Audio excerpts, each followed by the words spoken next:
In a political landscape increasingly defined by populist rhetoric and economic discontent, Senator Bernie Sanders is once again rallying supporters and drawing record crowds as he embarks on his Fighting Oligarchy tour. With his fiery speeches, Sanders has ignited a renewed interest in his message of economic equality, particularly as discontent grows with the Trump administration's policies and the Democratic Party's lack of a unified response.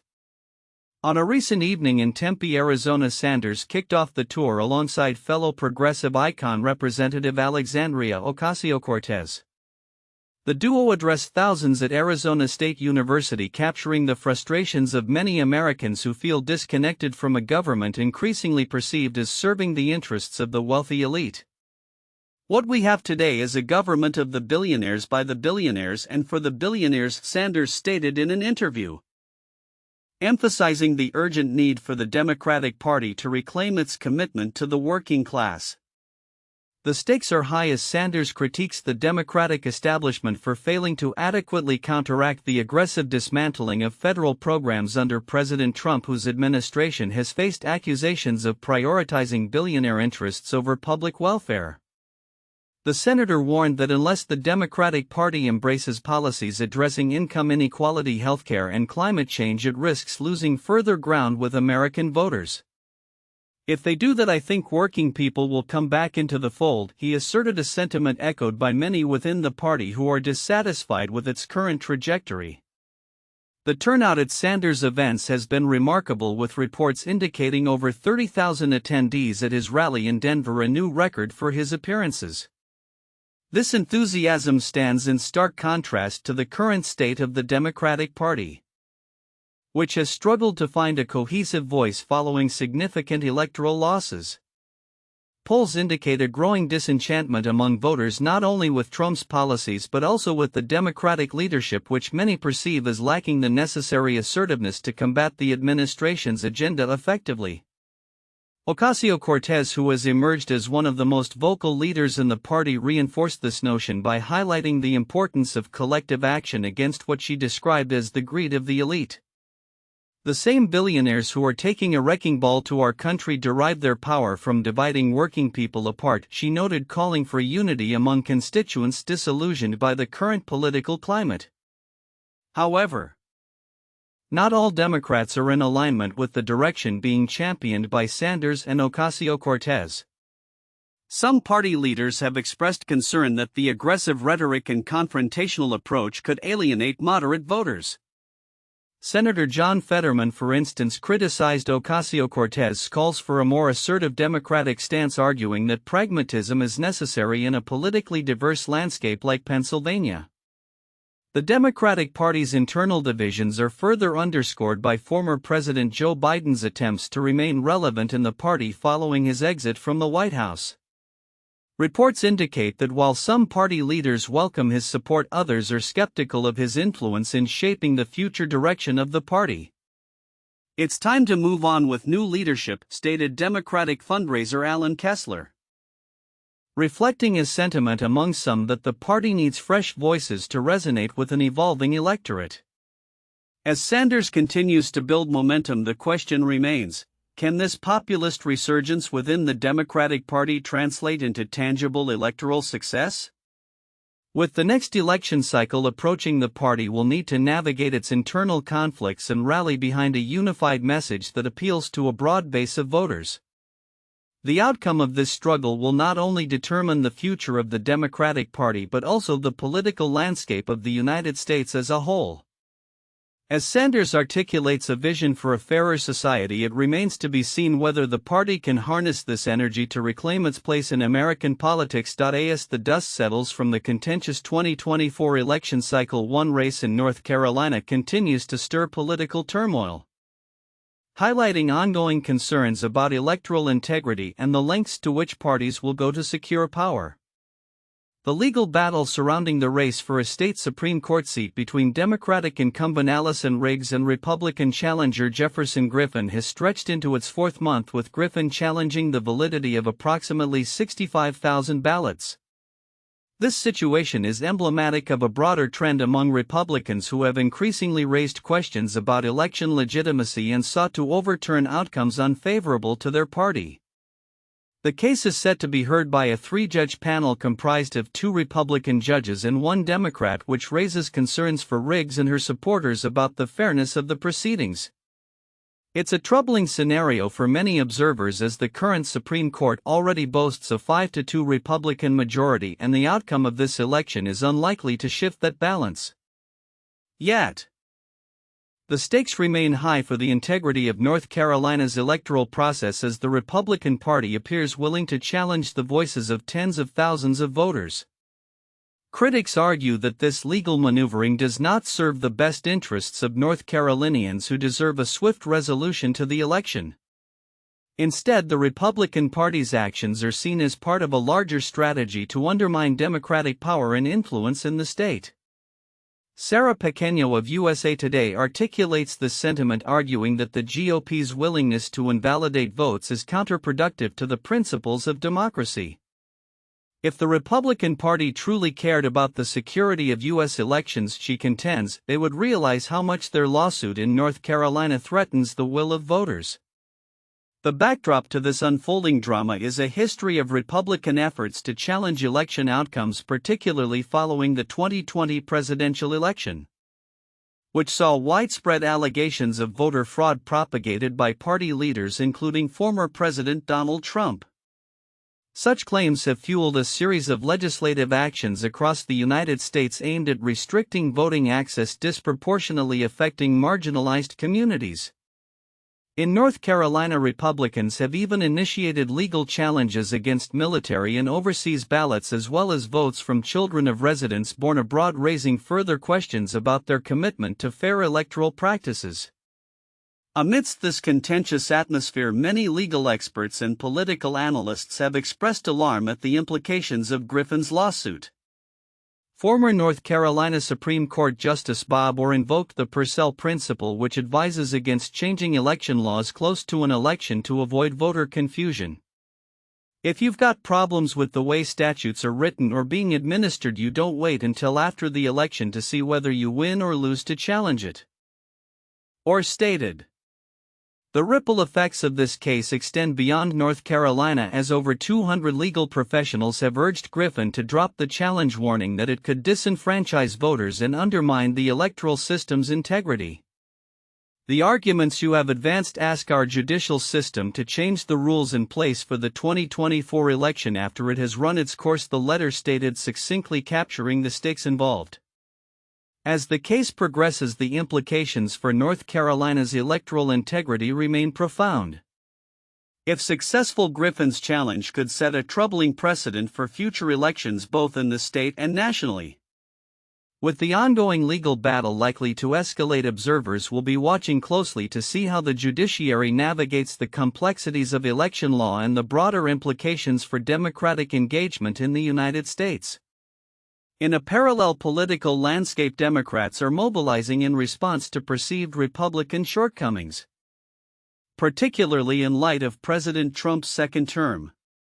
A coordinated effort to host people's town halls has emerged, aiming to address constituents' concerns and counter the narrative that Republicans are disengaged from the needs of their voters. These town halls have seen significant turnout and engagement, with prominent Democratic figures rallying support against Trump and his policies.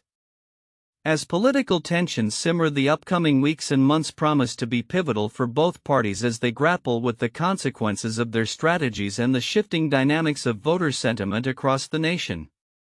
The outcome of the North Carolina Supreme Court race and the success of the Democrats' grassroots initiatives will undoubtedly shape the political landscape in the lead-up to the next election cycle, underscoring the critical importance of maintaining the integrity of democratic processes. In a race that has captured national attention, the battle for Pennsylvania's U.S. Senate seat remains too close to call as the state counts the remaining ballots from a tightly contested election. Incumbent Democrat Bob Casey is facing off against Republican challenger Dave McCormick, with the two candidates separated by a mere 30,000 votes as of the latest updates. This election cycle is proving to be one of the most challenging for Casey, who has served nearly 2 decades in the Senate and anticipated a tough fight for re-election. On the morning following the election, Casey's campaign issued a statement emphasizing the importance of counting every legal ballot, particularly from areas like Philadelphia where significant votes are still outstanding. "When that happens, we are confident the senator will be re-elected," the statement read, reflecting the campaign's optimism despite the uncertainty. Notably, Casey did not make a public appearance at his watch party, leaving supporters without the expected rallying speech that could have bolstered morale. In stark contrast, McCormick addressed his supporters in Pittsburgh, where the atmosphere was charged with optimism as the Republican appeared to be leading. "In the coming days, the election results will be finalized, and when they are, we will look forward to a new agenda, a new America," McCormick declared, positioning himself as a voice for change amid a shifting political landscape. As the election results unfold, it's important to note that Pennsylvania law mandates an automatic recount if the margin of victory is within 0.5%. Given the current closeness of the race, both campaigns are bracing for what could be a prolonged counting process reminiscent of the 2020 election. Scranton Mayor Paige Cognetti echoed this sentiment, urging supporters to remain patient as officials continue to tally votes. "We need to set expectations that this could take a couple of days," she cautioned.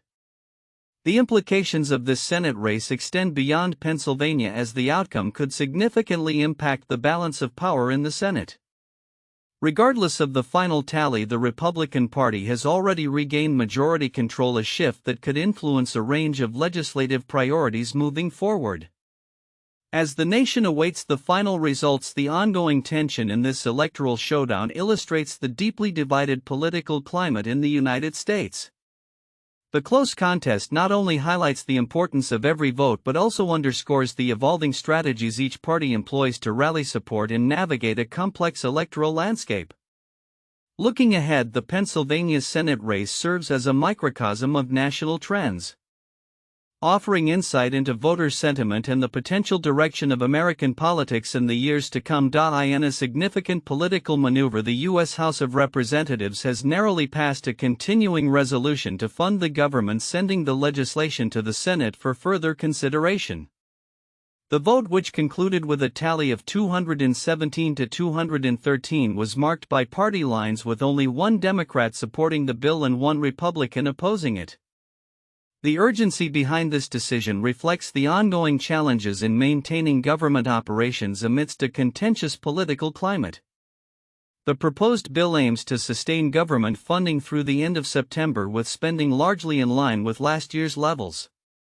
Notably, it includes a reduction of approximately $13 billion in non-defense spending while increasing defense outlays by about $6 billion. This approach has drawn criticism from Democrats, who argue that the bill grants excessive discretion to the Trump administration regarding spending priorities. "This is not a clean CR. This bill is a blank check," stated Representative Rosa DeLauro of Connecticut, the ranking Democrat on the House Appropriations Committee. Her comments highlight a growing concern among Democrats regarding the implications of the bill for social welfare programs. Despite the criticisms, Republican House Speaker Mike Johnson emphasized the necessity of keeping the government operational. "We have to keep the government in operation. It's a fundamental responsibility of ours," he stated, underscoring the bipartisan acknowledgement of the importance of government continuity. However, Democratic leader Hakeem Jeffries expressed his party's disapproval, citing insufficient protections for vital programs like Medicaid, Medicare, and Social Security. Moving forward, the Senate will play a crucial role in determining the fate of this funding bill.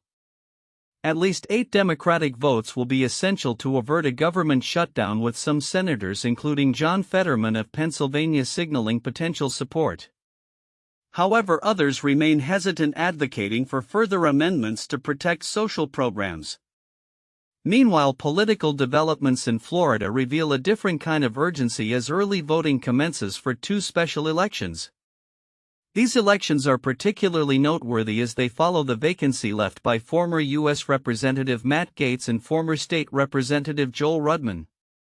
Voters in Florida's 1st Congressional District will choose between candidates Jimmy Patronis and Gay Valamont, while a crowded Republican primary in District 3 will determine who challenges the Democratic candidate in the June 10 special election. Early voting in Escambia and Santa Rosa counties runs from March 22 to March 29. Providing citizens the opportunity to engage in their democratic rights.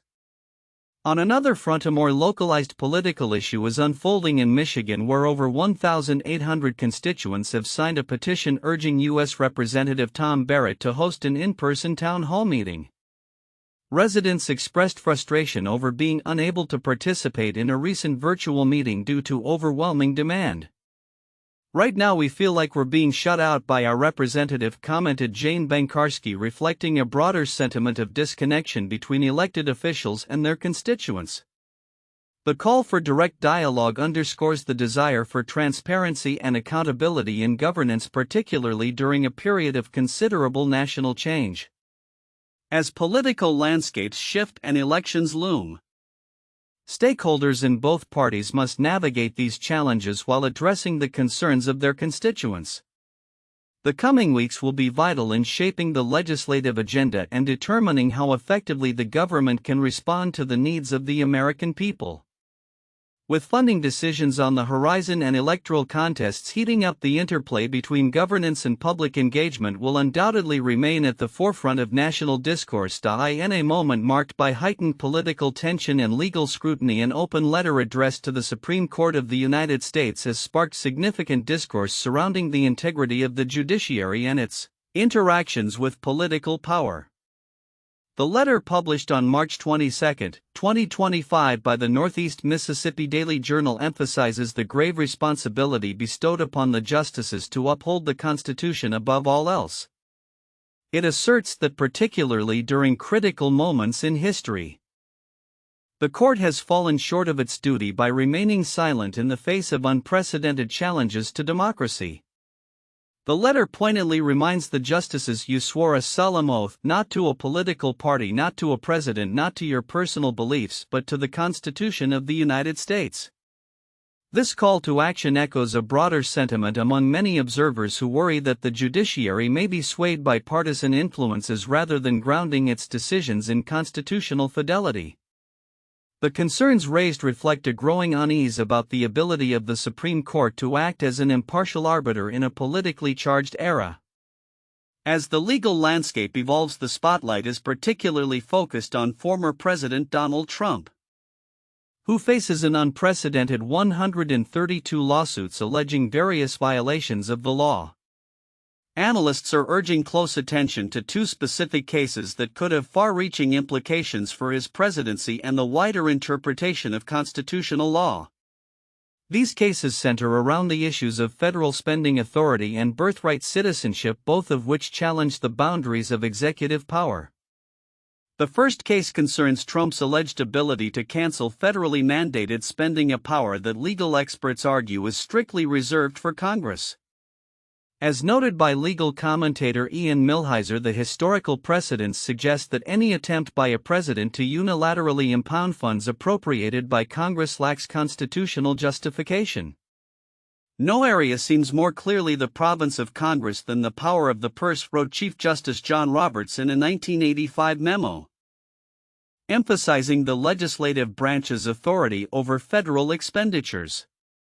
The second case addresses the contentious issue of birthright citizenship, as Trump has sought to redefine who qualifies as a citizen under the 14th Amendment. Legal scholars argue that this attempt to strip citizenship from children born in the U.S. to undocumented parents is not only unconstitutional but also deeply flawed. A Reagan-appointed judge remarked, "I've been on the bench for over 4 decades. I can't remember another case where the question presented is as clear as this one is."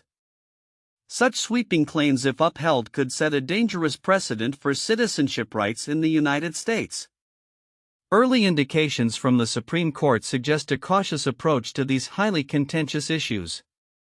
Recently, The court rejected a request from the Trump administration to block a lower court's order requiring the disbursement of approximately $2 billion in foreign aid, signaling that a majority of justices may not be inclined to accommodate Trump's assertions of unilateral power.